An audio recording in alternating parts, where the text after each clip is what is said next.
Paris La Défense, c'est d'abord un quartier d'affaires qui a été créé il y a plus de 60 ans par le général de Gaulle, avec un urbanisme sur dalle, un quartier d'affaires totalement piéton, que tout le monde connaît bien sûr. Mais Paris La Défense, ce n'est pas que ça. De l'autre côté de la Grande Arche, nous avons aujourd'hui Paris La Défense Arena, qui est la plus grande salle de concert indoor d'Europe, qui accueille des artistes internationaux. Cette année, nous aurons Céline Dion dans sa tournée mondiale, pose ses valises en France à Paris La Défense Arena.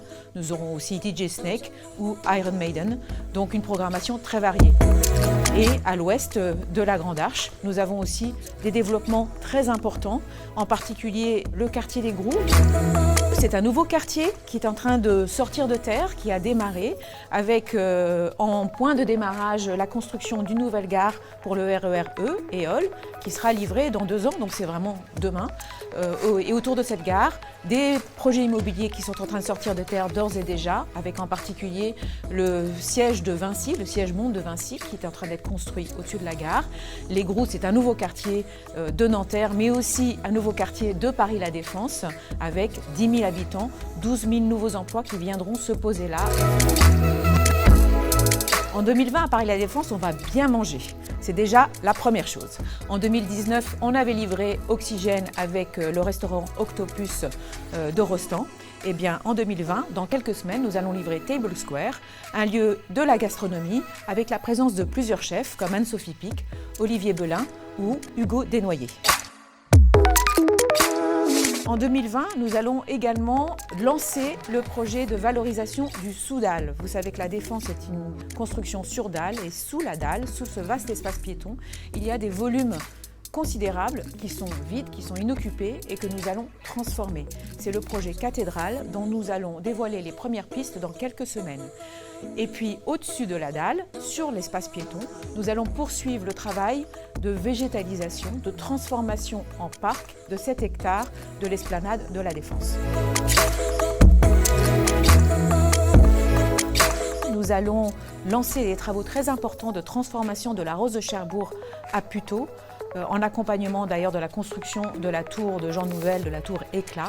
La Rose de Cherbourg, c'est intéressant, c'est un ancien anneau routier que nous allons conserver, mais faire muter en une promenade piétonne végétalisée.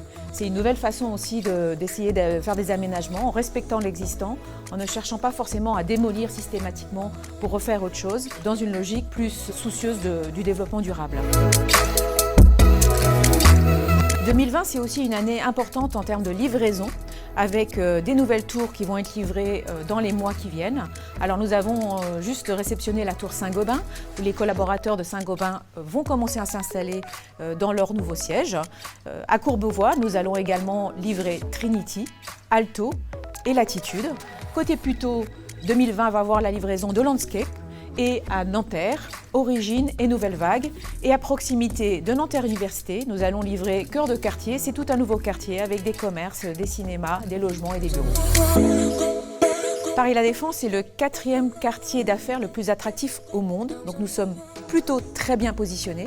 Mais évidemment, nous sommes dans une concurrence internationale qui est un enjeu très fort pour nous et particulièrement en 2020 puisque l'environnement international est en pleine transformation, en pleine mutation avec le Brexit qui va être mis en œuvre en 2020 et qui change bien sûr la donne pour nous. Alors cette compétition n'empêche pas la coopération, c'est pour ça que nous avons créé le GBDIC, le Global Business District Innovation Club, est un réseau international qui rassemble les grands quartiers d'affaires mondiaux. J'ai la chance de présider ce réseau. L'idée de ce réseau, c'est de créer du partage d'expériences et d'expérimentation. L'année dernière, nous avons fait notre grande réunion à Chicago. Cette année, en 2020, c'est ici, à Paris La Défense, que les quartiers d'affaires mondiaux vont se réunir pour cet échange.